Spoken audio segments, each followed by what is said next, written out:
Je vais terminer pour t'expliquer la Pentecôte. La Pentecôte en grec signifie 50e. 50 jours après la Pâque. Dieu a frappé Pharaon de 9 plaies. Mais il n'a pas laissé partir le peuple d'Israël. Et Dieu a dit à Moïse, dis au peuple d'Israël de prendre l'agneau et de l'immoler et de prendre le sang, de le mettre au linteau de la porte.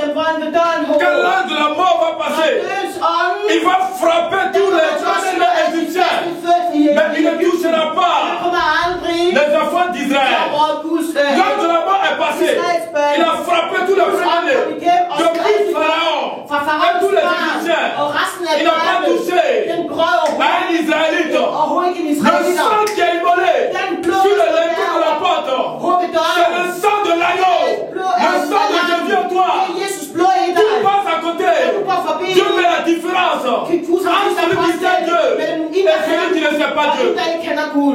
Donc, la Pentecôte suit la Pâque. Pâque signifie passer par-dessus. Pâque, passer par-dessus. La délivrance, la mort et la résurrection de Jésus, le sang et le sang de l'agneau immolé. Et puisque l'agneau est immolé, il y a quelque chose de glorieux qui doit venir après. Dis avec moi, Pentecôte. Pentecôte. Jésus est mort. Il est ressuscité. Il t'a délivré. Il t'a sorti de la mort. Il t'a fait passer. Il a ouvert la main rouge. Tu es passé. Regarde derrière toi. Regarde derrière toi. Regarde toi. Regarde derrière. Les Israélites et les Égyptiens que tu vois, regarde. Tu les vois bien? Le problème que tu vois, la maladie que tu vois, la situation difficile que tu vois, regarde-les une dernière fois. Tu ne les verras plus jamais. Parce que l'eau va les engloutir. Est-ce que vous comprenez? Et dans Lévitique, chapitre 23, à partir du verset 16, la Bible dit que c'est une reconnaissance que l'on doit à son Dieu. Que l'on doit à son Dieu. La Pentecôte, dans Lévitique, elle a fait des moissons, de la récolte. Quand tu plantes quelque chose, tu donnes le prémice à Dieu. La première part à Dieu. Pour dire à Dieu que tu es reconnaissant. Amen. Est-ce que vous comprenez?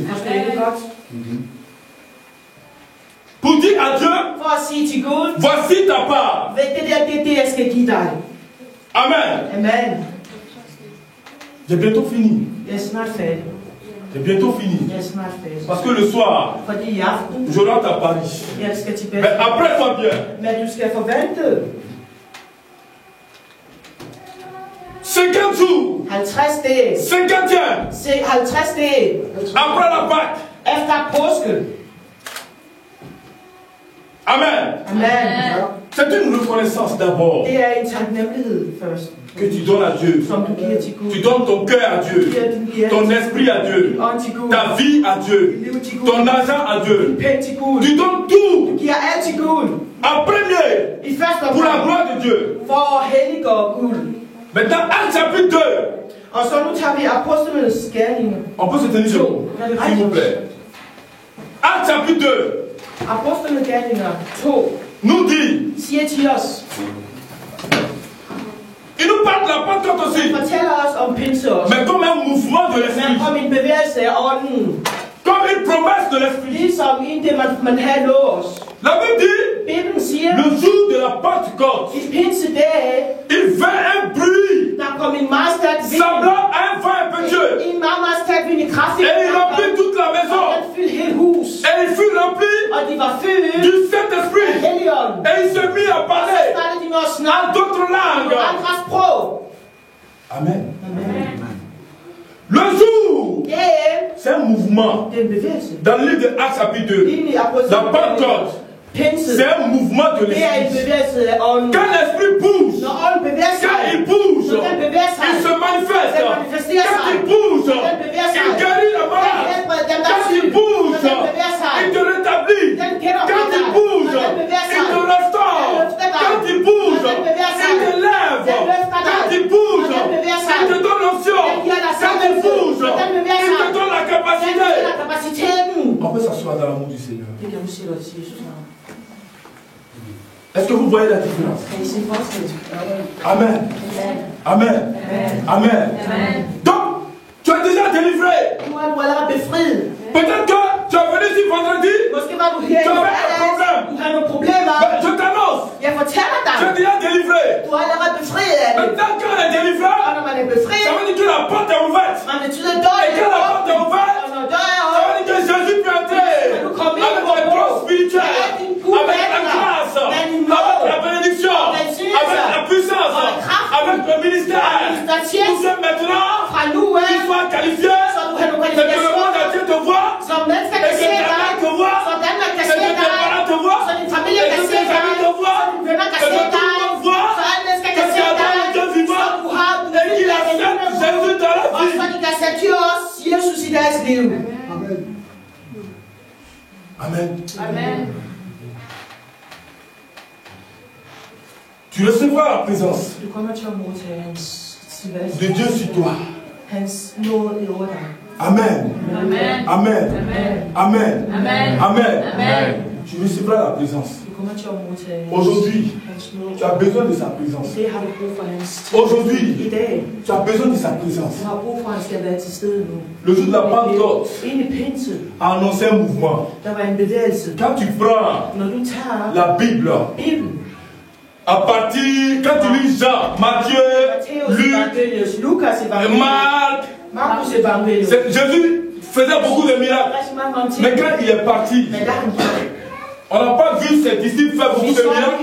Mais c'est après le jour de la Pentecôte, quand les malades ont commencé à guérir par les disciples, et de grandes choses ont commencé à se manifester. En hébreu, acte des apôtres.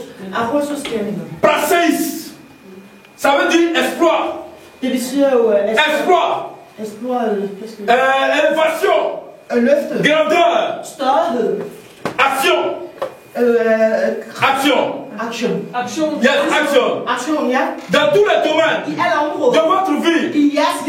Donc, le mouvement de la Pentecôte produit une action dans tous les domaines de ta vie. Là où ça ne va pas, le mouvement de la Pentecôte produit une nouvelle chose.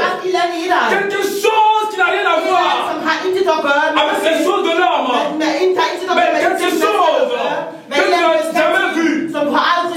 C'est pas simplement de le parler à l'âme. Il n'y a plus que le parler à l'âme. C'est pas seulement le don de guérison. Il y a plus que ça. La Pentecôte est un mouvement du Saint-Esprit qui te donne le désir de ton cœur. Amen. C'est ce qui va t'arriver aujourd'hui. Je ne sais pas, je ne connais pas tes besoins. Mais je sais une chose. Le roi des rois, le lion de la tribu de Juda, Jésus de Nazareth, connaît tes besoins. Et il viendra, il arrivera. Et ça sera ta Pentecôte.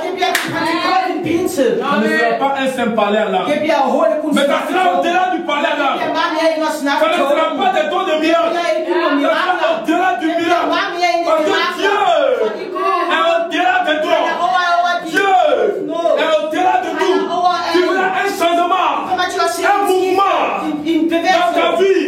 Tout va changer. Tout va changer. viendra à toi. Amen. Amen. Je vais prier.